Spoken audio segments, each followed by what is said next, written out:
Assalamu alaikum wa rahmatullahi wa barakatuh. Bismillah walhamdulillah wassalatu wassalamu ala rasulillah wa ala alihi wa sahbihi wa wala. Dear viewers, welcome back to yet another new episode on our journey of Fiqh of Hajj, a journey that we are taking on trying to get the understanding of how Hajj is to be performed with our dear esteemed Sheikh, Sheikh Wasim, Hafidhullah. Welcome back, Sheikhna. Barakallahu feek. Assalamu alaikum. Jazakallah khairan. Sheikhna, last time we left off at basically, or we spoke about the different types of Hajj and what to perform when and how to perform which types of Hajj, and the reason for the differences and why they were named as such. We spoke also about the basically the best method for each person, and each person is different according to what he intends. So in Hajj we have what is known as mawaqit, and we have time mawaqit and we have place mawaqit. Can you please explain what, first of all, miqat is and what the times and the places? We did touch up briefly upon them last episode, but what is time miqat and what is the place miqat? Inshallah. Bismillah walhamdulillah wassalatu wassalamu ala rasulillah wa ba'd. So after we have decided the type of Hajj that we are going to make, we are going to now talk about the place where I'm going to start everything, start my journey. Of course, our journey starts from our homes and packing our suitcases and whatnot and getting our minds ready and whatnot, but the actual pilgrimage itself will start at a particular place. Now, as you rightly mentioned, there are the term mawaqit. It comes from the Arabic waqt, from the word means time. However, with regards to Hajj, there are two understandings with regards to the time. It's not only time, but also a place. So you have something called a miqat. This is to do with the place that a person will assume their ihram. First and foremost, we'll talk about the timing. So Allah subhanahu wa ta'ala mentions in the Quran, Al-Hajju ashhurun ma'lumat, that Hajj are specific and known months. So we know that Hajj is, as we mentioned I think in a previous show, it starts from the beginning of Shawwal, Dhul Qa'dah, and the first 10 days of Dhul Hijjah. This is the time frame that a person can assume there, these are the sacred months. These are the sacred months of Hajj, we should say like this. There is a difference in opinion as to does it extend up to the end of Dhul Hijjah, but again, for the purposes of our learning process, and we want to respect all opinions, I could mention 3, 4, 5, 6 opinions, and the person goes away as more confused than they were before. So it's important for us to mention opinion and then we build upon that. No. And as a side point, barakallahu feek, that fiqh is about building. Fiqh is building. For you to have a good strong foundation, it means that you will take one opinion that you will follow and you will understand that and you will worship Allah subhanahu wa ta'ala according to that, and then you'll take the next step.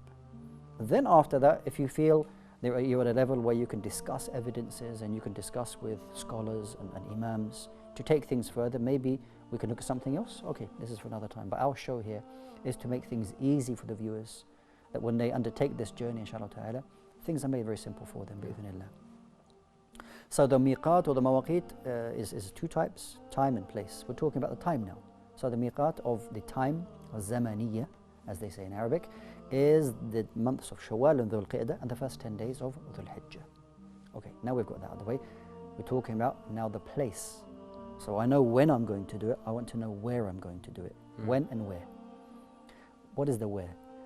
Here we have 5 different places that a person can assume their ihram from. They will enter the state of ihram to perform their pilgrimage. And they are placed all around Mecca. So if you can imagine Mecca in the middle, and these places where you will assume your ihram are dotted around Mecca. So we'll take them one by one inshallah ta'ala and explain what they are. The first one is called Dhul Haleiwa, and this is the miqat for the people of Medina, and this is where the Prophet ﷺ assumed his ihram from. A place called Dhul Haleiwa. What does the word Dhul Haleiwa mean? The word Dhul Haleiwa, and this is something that maybe not many people know about. In fact, Dhu means ownership, or to have of something. Haleiwa is in fact the way of saying it is the name of a tree that was in a wadi, is like a valley. This place, the miqat of Dhul Hulayfa, is in a valley, and that the Prophet ﷺ would assume his ihram from a place close to a tree. Not that it has to be from that tree, of course it does not. This tree is called Halfa. But the area was then given a name of Dhul Hulayfa, the place of that small tree. It is given other names in modern day. Some people call it Abiyar Ali, attributing it to something else. But even the signs that you see around the area, you'll say the miqat of Dhul Hulayfa. And this is for the people of Medina, or anybody coming north of Medina. This is approximately 420 kilometers from Medina to Mecca. You assume your ihram from this place, and then you make your way to Mecca. This is the first miqat. The second miqat is called Al-Juhfa. However, this area, Al-Juhfa, is a place which is, if you can say, nobody's there. There's nothing there now. In fact, most people, they go to a place called Rabigh. Rabigh is about 22 or about 30 kilometers away from Juhfa. And there's a masjid there, there's a place, and they can assume their ihram from there. And that is approximately 186 kilometers to Mecca. So this is the second miqat. Juhfa is about 220 kilometers to Mecca. The third one is Yalamlam. And Yalamlam is the southernest miqat from Mecca. And that's about 120 kilometers to Mecca. This is for the people of Yemen. So if you're in the Yemen area and in the south, they would assume the ihram from this place, Yalamlam, and then make their way to Mecca. And then you have a place called Qarn al-Manazil, which is the closest of all the miqat to Mecca, which is approximately 85-90 kilometers away from Mecca. These four mawaqit are mentioned in the hadith of Ibn Abbas radiallahu anhuma, which is a hadith found in Al-Bukhari, in which the Prophet ﷺ, and this is the translation of the meaning, that these mawaqit are for those people that are living there and anyone who passes them by, meaning that they will assume their ihram from there. لِمَنْ أَرَادَ الْحَجَّ وَالْعُمْرَةِ. Whoever intends to make Hajj or Umrah, and you pass this miqat, you have to assume ihram from there, not beyond it, from here, and then you make your way. There is a fifth one, which is called Dhatu Irq. And this place is found in another hadith. And it is narrated by Aisha radiallahu anha, that the Prophet ﷺ designated this particular miqat as about 100 kilometers away from Mecca for the people of Iraq. However, this place, it's not used. There's no roads to it or anything like that. So there are 5 mawaqit, but only 4 that are actually used. If a person intends to make their Hajj or Umrah and they live beyond these areas and have to pass by, they will stop at this place and they assume their ihram from this particular place. Allah. Now they have to stop, Shaykhna, or can they, for example, what if they're flying in to Mecca? How would they make that stop, for example? Okay, very good. So a lot of people, they will fly straight into Jeddah. Yes. If you're coming from the north of Saudi Arabia, for example. So what am I supposed to do? They will pass over Dhul Hulayfa.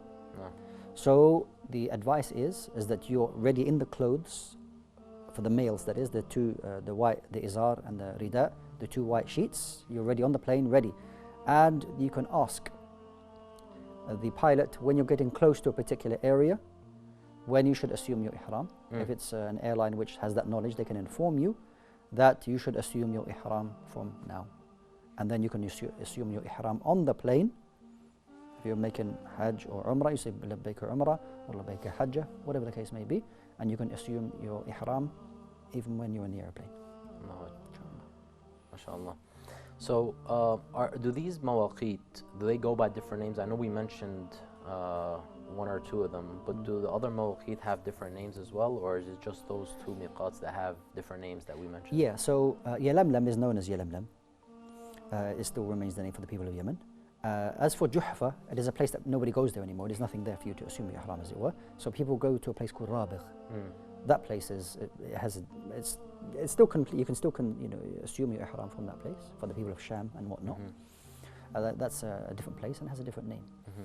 As for the others, Qarr al-Manazil, and then it has a tariq or a road called Tariq al-Sayl that has a well-known famous road that is goes to Qarr al-Manazil.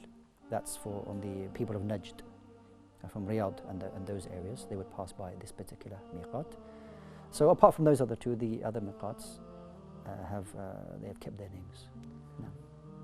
What is the difference between these mawaqit, or if there is a difference, or is it just based upon wherever the person, whichever direction the person is coming from? Yeah, it's completely dependent on locality, wherever you're coming from. So it's not say, oh, I'm living in Yemen, for example, and I really want to assume my ihram from the miqat of the people of Medina, Dhul Haleiwa, because that's where the Prophet ﷺ assumed his ihram from. It was just due to locality. That's where he used to live in Medina.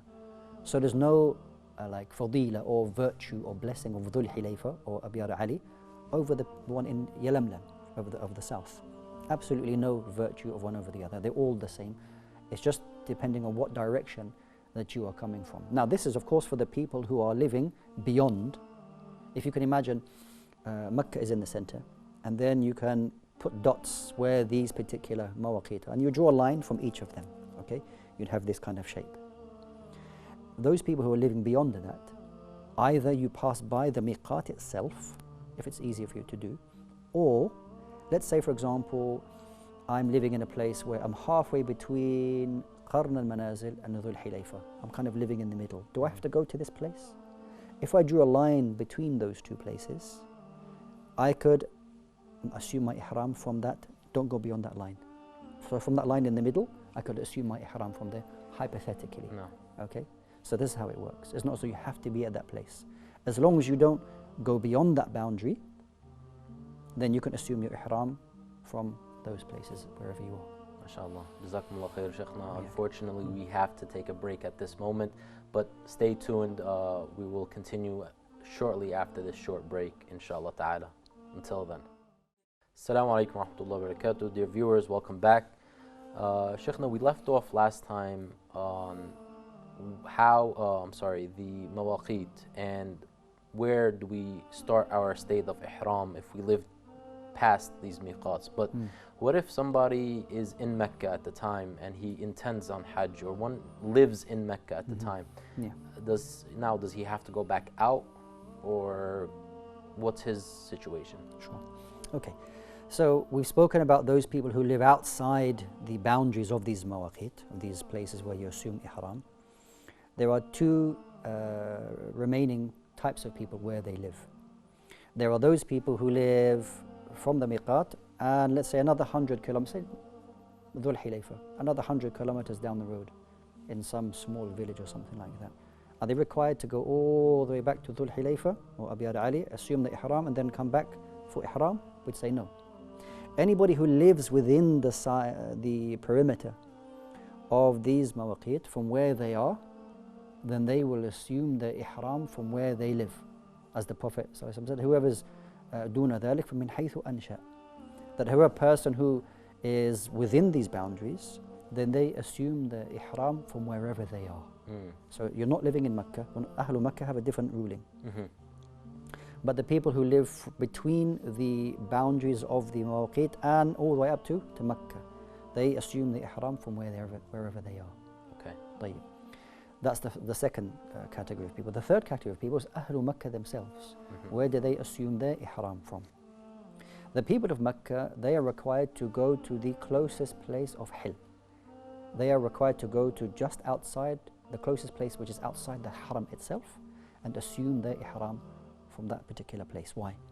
We know that the Prophet ﷺ said to Aisha radiallahu anha when she was on her monthly cycle to assume her ihram, and the Prophet ﷺ asked the brother of Aisha to take her to a place called Tan'im, which is now commonly known as Masjid Tan'im, which has no known virtue.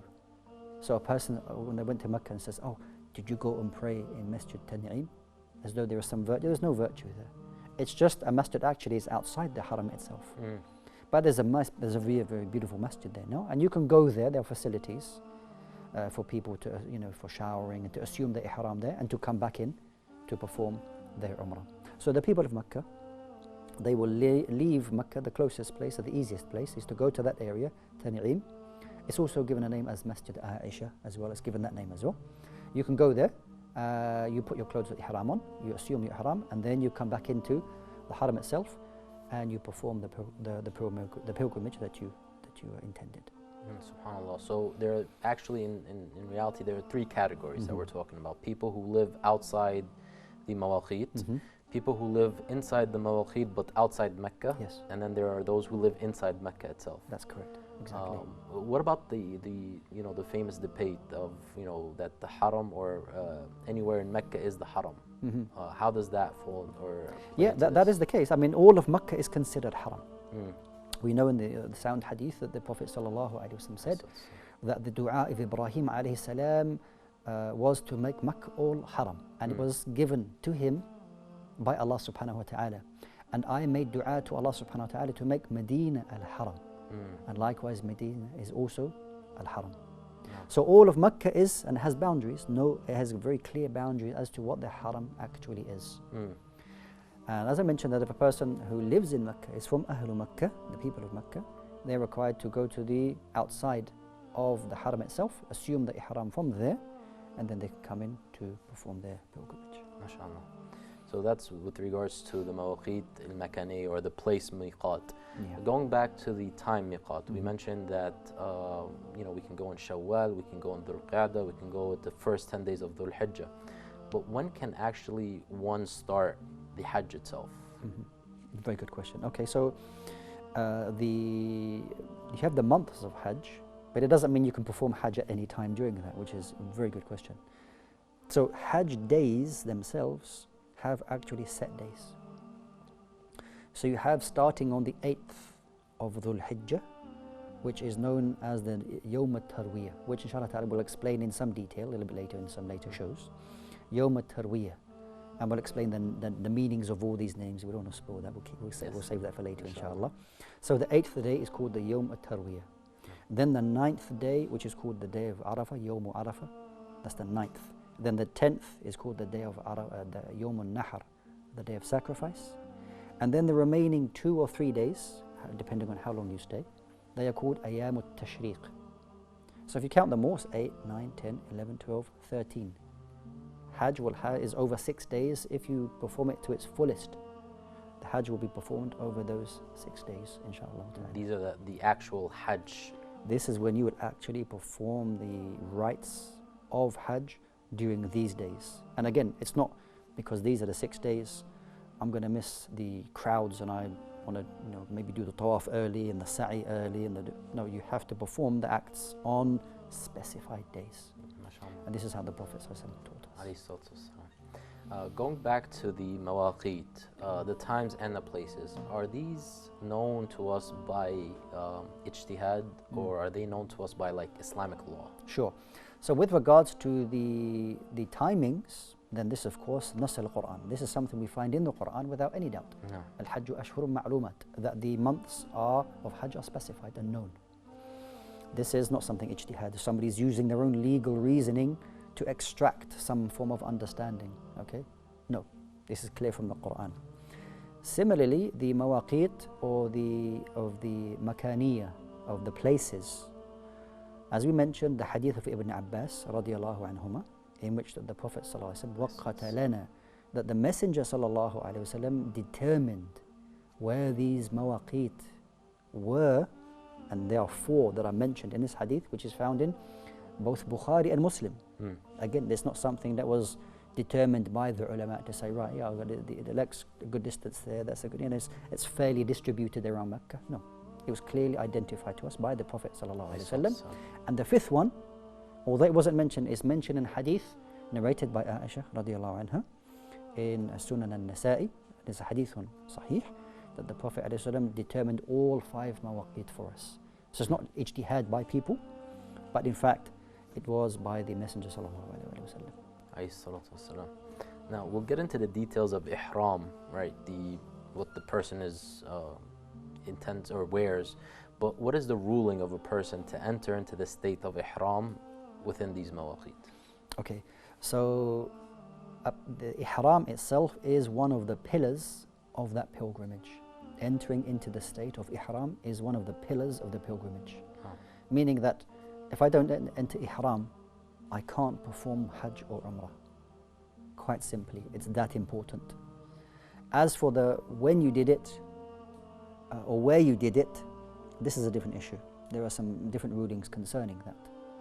But you actually entering into the state of ihram is rukun, is one of the pillars of the pilgrimage that you're going to make, whether it's Hajj or Umrah. No. And if it is not there, then you don't have it. Let's say, for example, a person goes to one of the miqats and doesn't enter ihram, puts the clothes on, goes with the bus, goes with all the people, and then they perform, and then the person says with certainty, full of surety, says, you know what? Or she says, I didn't enter the state of ihram. I forgot. What's the situation? It's like a person who didn't have wudu before their salah. You didn't have, or the person, it's not, if it's not there, then you can't validate that particular act of ibadah because it wasn't there. Okay? I have to go back out. You would have to, these are different rulings now, whether you're performing Hajj or whether you're performing Umrah and whatnot. But the person would no doubt have to, wherever they are, maybe have to go outside the Haram itself, maybe assume ihram from there, and then perform the pilgrimage that they intend to, inshallah. Of course, we take our deen, sami'na wa ata'na, we hear, we obey. We don't question why. But perhaps maybe we, and as Allah subhanahu wa ta'ala, mentions to us in the Quran many places, and the Prophet sallallahu alaihi wasallam explained to us also, sometimes there's certain benefits and why a person is to be in that state of ihram outside the miqat. Is there some sort of benefit or ifada from that? So a man, he came to Imam Malik rahimahullah, the great Imam of Darul Hijrah, and he said, I want to assume ihram next to the grave of the Messenger sallallahu alaihi wasallam, knowing that the distance between the masjid of the Prophet ﷺ to Dhul Haleiwa or Abi al-Ali is about 13 kilometers. But this individual wanted to assume ihram from beyond the miqat, which technically is valid, that's fine. You could do it from your home if you wanted to. But the sunnah is to do it from the miqat. So Imam Malik rahimahullah ta'ala, he replied to him, said, you should not do that. Why are you doing it next to the grave of the Messenger? This is not what we were taught. He said, what do you fear for me? He said, I fear for you fitna. He said, what fitna? And the person, I was thinking, fitna, what kind of test could be coming to this person assuming the ihram from this particular place? Do you think that by assuming your ihram from this place, that the Prophet didn't assume from that place that you were doing something is pleasing to Allah subhanahu wa ta'ala? Imam Malik rahimahullah recited to him a verse in the Quran, which is in Surah An-Nur, where Allah subhanahu wa ta'ala, in the meaning, says, and give a warning to those people who go against what the Prophet sallallahu alaihi wasallam had commanded, an yusibuhum fitna, that a fitna would be befall them, or yusibuhum adhabun alim, and tusibuhum fitna, or yusibuhum adhabun alim, a fitna would befall them, or a great punishment. The point is not that it is allowed for you to do that, but why don't you follow the sunnah of the Prophet sallallahu alaihi wasallam? Okay, do you think that the Messenger sallallahu alaihi wasallam left this world not having the deen of Islam complete? No doubt it is complete. So just following what the Prophet ﷺ is the most beloved thing to Allah subhanahu wa ta'ala. Don't think that because I'm going to assume my ihram from the grave, I want to be close to the Messenger ﷺ, that somehow is better. I mean, maybe a person has some love for the Messenger ﷺ, which is of course praiseworthy, but what is blameworthy is the way that you are doing it. And this is what is very important for us to understand, that there are praiseworthy aspects of our deen, loving Allah subhanahu wa ta'ala, loving the Messenger sallallahu alaihi wasallam. However, al-kayfiyya, but how you're going to do that may be blameworthy. This is why studying the fiqh of Hajj and so on and so forth is extremely important. That your Hajj is fine, And we will take on later, inshallah ta'ala, that the many companions came to the Prophet and said, I did this first and I didn't do it in the right order. And the Prophet said, La haraj, if'al, la haraj, no problem, no problem, no problem. This was concerning people who had already made a mistake. They couldn't change it. But there wasn't a great issue over that. This statement, la haraj, meaning no problem, is not something we should take lightly, especially with Hajj. That maybe the person has memorized the hadith and says to the person, oh, I assumed my ihram from the grave of the Messenger. So the person says, la haraj. No, there's a reason a person did that. Why did they do that? And the answer of Imam Malik, rahimahullah, was so profound. In the Quran, warning a people to go against what was taught to us by Allah Azza wa Jalla and His Messenger. SubhanAllah. No. Shaykhna, our gathering is such beautiful, and we're enjoying our gathering. Unfortunately, though, we've come to an end with this session. Dear viewers, stay tuned to our next episode where we are continuing this journey, the journey of Hajj, the fiqh of Hajj, and how to better perform this Hajj, and so that Allah subhanahu wa ta'ala can write for us a reward that is not less than paradise. We ask Allah subhanahu wa ta'ala to grant us that. Allahumma ameen. Until next time, Assalamu alaikum wa rahmatullahi wa barakatuh.